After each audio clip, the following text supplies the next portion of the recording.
Hello दोस्तों, GVN academy में आप सभी का स्वागत है। आधुनिक भारत का ये है पार्ट 2। इसमें हम एक एक करके उन जो अभी हमने पार्ट 1 में उत्तरवर्ती मुगल शासकों के बारे में पढ़ा, उन शासकों के बारे में हम डिस्क्रिप्टिव वे पे पढ़ेंगे। थोड़ा सा सभी शासकों के बारे में जानेंगे। जैसा कि पहला है बहादुर शाह प्रथम। बहादुर शाह प्रथम जो थे 1707 से 1712, कब से कब तक? 1707 से 1712, कब से कब तक थे? 1707 से 1712 तक थे। इनकी उपाधि, स्टार्टिंग के चार जो इनकी उपाधि आप अच्छे से याद रखेंगे। शाह ए बेखबर, क्या नाम था? शाह ए बेखबर नाम था। कैफी खां के द्वारा इन्हें नाम दिया गया, क्या नाम था? शाह ए बेखबर था। कैफी खां के द्वारा इन्हें नाम दिया गया। ये औरंगजेब की मृत्यु के बाद ये औरंगजेब के सबसे बड़े बेटे थे।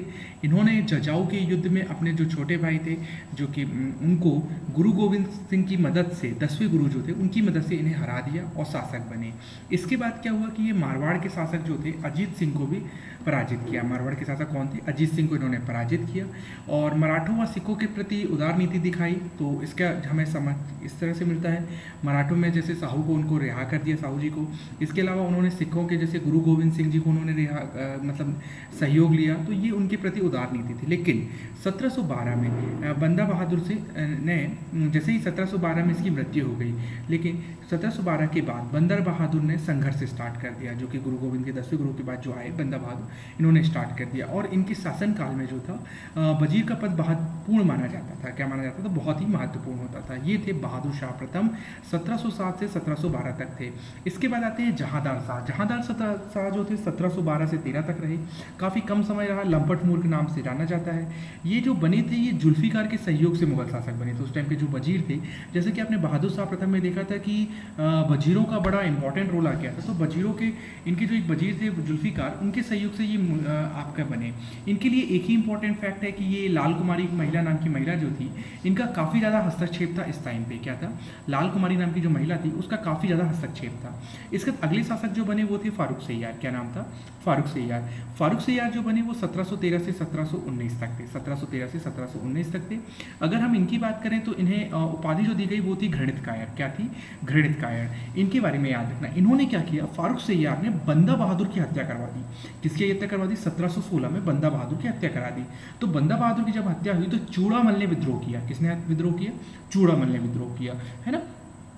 इसके बाद बात करें, और आमिर के जो जय सिंह की सवाई की उपाधि दी, इन्होंने आमिर के जो जय सिंह थे, आपको पता है, जिन्होंने कुछ इंपॉर्टेंट बनाया है। आप मुझे कमेंट करके जरूर बताएंगे कि इन्होंने किस शहर की स्थापना की और एक महत्वपूर्ण चीज़ का इन्होंने भारत के अंदर निर्माण किया और उनकी संख्या कितनी है। ये सारी क्वेश्चन आप उसके बारे में डिस्क्रिप्टिव में थोड़ा सा कमेंट में लिखेंगे। सैयद बंधुओं के सहयोग से शासक बने थे। फारूक सैयार जो थे एक नव निर्माता थे, सैयद बंधु, उन्होंने बनवाया था। इसके अलावा इंपॉर्टेंट पॉइंट ये है, 1717 में अंग्रेजों को मैग्ना कार्टा दिया था। अंग्रेजों को क्या दिया था? Magna carta. और 1719 में फारूक सैयार को मारने के लिए एक गिरोह बना, क्योंकि फारूक सैयार को ये लगने लगा कि सैयद बंधु कहीं ना कहीं पावरफुल हो रहे हैं। तो सैयद बंधु ने एक गुट बनाया जिसमें पेशवा बालाजी, विश्वनाथ, राजा अजीत सिंह, सैयद बंधु वन साइड और फारूक सैयार वन साइड रहे, जिसके तहत फारूक सैयार की 1719 में मृत्यु हो जाती है। चलिए, अगला जो हमारा एक इंपॉर्टेंट फैक्ट है, सैयद बंधु, हम बार बार नाम सुनते हैं तो हमें अगला जो याद रखना चाहिए, सैयद बंधु। सैयद बंधु कौन थे? सैयद बंधु की अगर हम बात करें तो ये दो नाम थे, अब्दुल खां व हुसैन अली खां। क्या क्या नाम थे? अब्दुल खां और हुसैन अली खां को कहा जाता था। किसको कहा जाता था? अब्दुल खां और हुसैन अली खां को कहा जाता था। इतिहास में इन्हें नृप निर्माता के नाम से जाना गया। इतिहास में इन्हें क्या कहते थे? नृप निर्माता के नाम से जानते थे। 4 लोगों को मुगल शासन के आसीन थे। इन्होंने क्या किया था? 4 लोगों को मुगल शासन के आसीन किया था, जिसमें एक थे फारूक सैयार, जिसमें एक कौन थे? फारूक सैयार। एक थे इसके बाद रफ़ी उद्दरजात, है ना, रफ़ी उद्दरजात, रफ़ीद उद्दौला, दोनों जो कि 6-6 महीने रहे क्योंकि नशा बहुत करते थे। रफ़ीद उद्दौला को जो हम जानते हैं कि शाहजहां द्वितीय कहते थे। क्या कहते थे? शाहजहां द्वितीय। इसके बाद मोहम्मद शाह रंगीला, है ना, रंगीला बादशाह जैसे कहते थे। तो ये 4 लोगों को जो बिठाने का श्रेय था वो था आपका सैयद बंधुओं का। इसके बाद बात करते हैं मोहम्मद शाह की। मोहम्मद शाह 1719 से 1748 में आए। उपाधि क्या थी? रंगीला बादशाह। इन्हें संगीत के क्षेत्र बहुत पसंद है, इन्हें ख्याली गायन भी गाया करते थे, है ना। इसके बाद इन्होंने क्या किया? दक्कन के सूबेदार जो थे, आपको याद होगा, चिंगलिश खान, जिन्होंने बाद में हैदराबाद की स्थापना की। निजाम ए मुल्क की नाम था इनका, बट चिंगलिश खान नाम था और निजाम ए मुल्क नाम से बैठे। प्लस हैदर बेग तुरानी एक सैनिक था, क्योंकि जो मुगल शासन था उसमें बहुत सारे गुट बने हुए थे, तो वो गुटों पे चला करते थे। तो उनके उस गुट पे एक इन्होंने भी गुट बनाया और क्या किया, सैयद बंधुओं की हत्या करवा दी। क्या करवा दी, सैयद बंधुओं की इन्होंने क्या करवा दी, हत्या करवा दी। इसके बाद तो 4 राज्य उस समय मोहम्मद शाह जो था उसके टाइम पीरियड में 4 राज्य जो थे टूटे।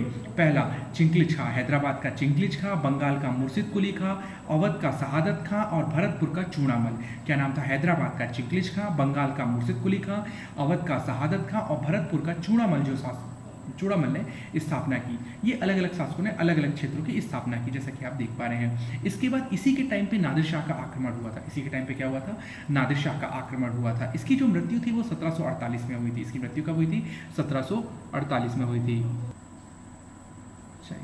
अगला हमारा है नादिर शाह। अगले कौन थे, नादिर शाह। नादिर शाह के बारे में थोड़ा सा जानते हैं। नादिर शाह जो थे ईरान के शासक थे, ईरान का नेपोलियन कहा जाता था। 1739 में दिल्ली पे आक्रमण किया था। 1741 में क्या किया, दिल्ली में आक्रमण किया। 57 दिन तक रहे। कितने दिन रहे, 57 दिन तक रहे। इसके बाद तख्ते ताउस और मयूर संघासन को वो कहाँ ले गए, अपने साथ ईरान ले गए और उसमें साथ में क्या ले गए, कोहिनूर हीरा लेके चले गए। तो लगभग कहा जाता है कि 57 दिनों तक इन्होंने दिल्ली को लूटा था।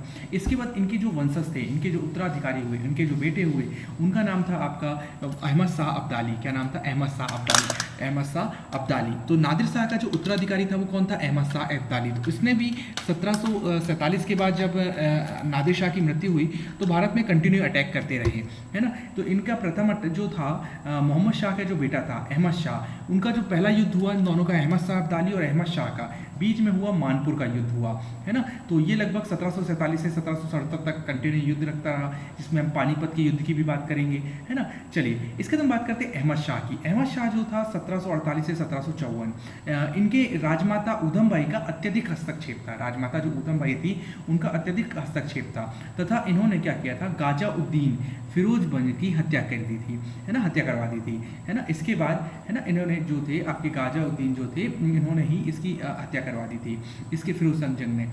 इसके बाद बात करें अहमद शाह अब्दाली का सर्वाधिक आक्रमण रहा, है ना। अहमद शाह अब्दाली का इनके कार्यकाल में जो सबसे ज़्यादा आक्रमण हुआ वो इसी इनके कार्यकाल में था।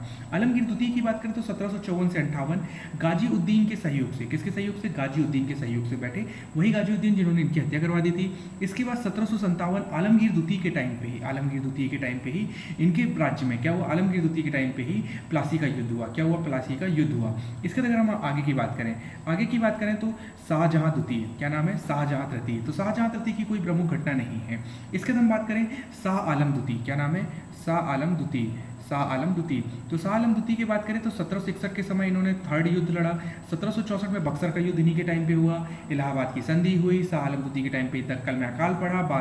पहला ऐसा बादशाह था जिसको मराठाओं के सहयोग से बादशाह बनाया था। तो किसके, तो सिंधिया वंश के एक शासक थे महादजी सिंधिया। महादजी सिंधिया के ने इनको यहाँ बिठाला था। इसके बाद तो मोस्ट इंपॉर्टेंट फैक्ट, 1803 में दिल्ली में अंग्रेजों का अधिकार हुआ। 1803 में दिल्ली में अंग्रेजों का अधिकार हुआ। Thank you.